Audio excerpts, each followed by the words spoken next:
जय Hind students. I hope कि आप सभी लोग स्वस्थ होंगे और आप सभी की प्रिपरेशन अच्छी चली होगी।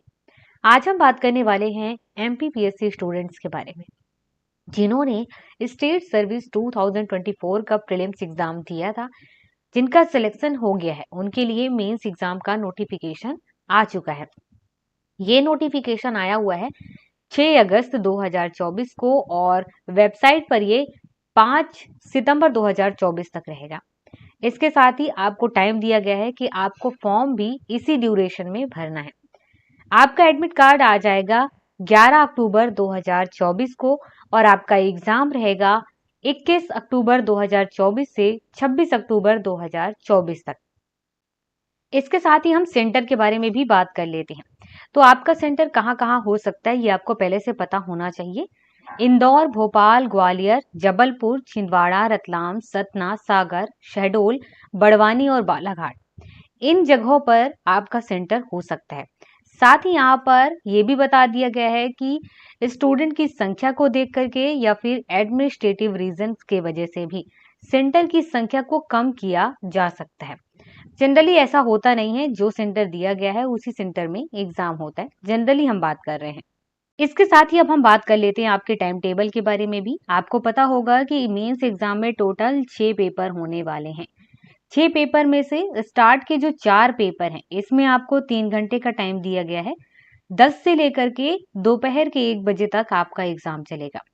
एंड लास्ट के जो 2 पेपर हैं, इसके बाद 5वां पेपर है, जिसमें आपको सुबह के 10 बजे से 12 बजे तक का टाइम दिया गया है और 6वें पेपर में सुबह के 10 बजे से 12:30 बजे तक आपको टाइम दिया जाएगा एग्जाम के लिए।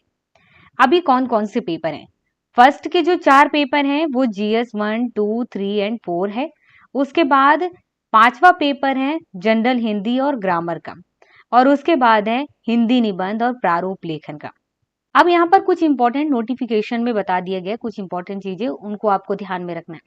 सबसे पहली चीज कि यहाँ पर जो आंसर किया जाएगा उसमें आपको क्वेश्चन आंसर बुकलेट मिलेगा। आपको डिस्क्रिप्टिव आंसर करना है। वर्ड लिमिट दिए जाएंगे, उसी वर्ड लिमिट को ध्यान में रखकर आंसर करना है।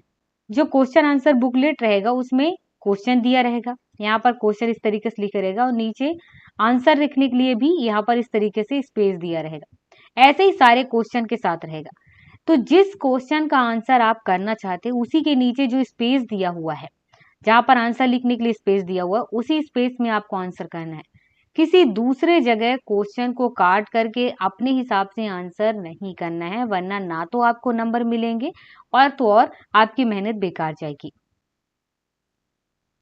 एंड सेकंड चीज क्या बता दिया गया है कि जो 6वां पेपर है हिंदी निबंध और प्रारूप लेखन का, इसमें आपको सभी को हिंदी में ही आंसर करना है, भले ही आप चाहे इंग्लिश के स्टूडेंट हो, भले ही आपने अंग्रेजी लैंग्वेज चुन लिया हो, लेकिन उसके बाद भी इस वाले पेपर में आपको आंसर हिंदी में ही करना है, तभी आपका जो आंसर है वो चेक किया जाएगा। इसके साथ ही यहाँ पर शुल्क मतलब कि फीस के बारे में भी बता दिया गया है कि आपको कितना फीस देना पड़ेगा फॉर्म भरते टाइम। तो जो लोग मध्य प्रदेश के हैं, मध्य प्रदेश में ही रहते हैं, मध्य प्रदेश के निवासी हैं, तो उनमें से जो SC ST में आते हैं, OBC नॉन क्रीमी लेयर में आते हैं, EWS में आते हैं या फिर फिजिकल रूप से मतलब PWBD में आते हैं, उन लोगों के लिए 400 रुपए है। और जो लोग जनरल में आते हैं, ठीक है, और उसके अलावा जो दूसरे मध्य प्रदेश के बाहर के स्टूडेंट हैं, तो उन लोगों के लिए यहाँ पर फीस 800 रुपए है। इसके अलावा पोर्टल फीस है 40 रुपए। तो इसी हिसाब से आप फॉर्म भरते टाइम अपने पास पैसों का भी इंतजाम रखें। इसके साथ ही यहाँ पर यह भी बता दिया गया है कि 9 अगस्त 2024 से लेकर के 7 सितंबर 2024 के बीच में फॉर्म भरते टाइम जो भी आपकी गलती होती है तो उसमें आप सुधार भी कर सकते हैं। ठीक है, बस यहाँ पर आपको सुधार के लिए 50 रुपए फीस देना होगा, उसके अलावा और कुछ नहीं करना है। तो यहाँ पर जो भी इंपॉर्टेंट इन्फॉर्मेशन थी वो आपको दे दिया गया है। अगर कोई कंफ्यूजन हो तो आप पूछ सकते हैं।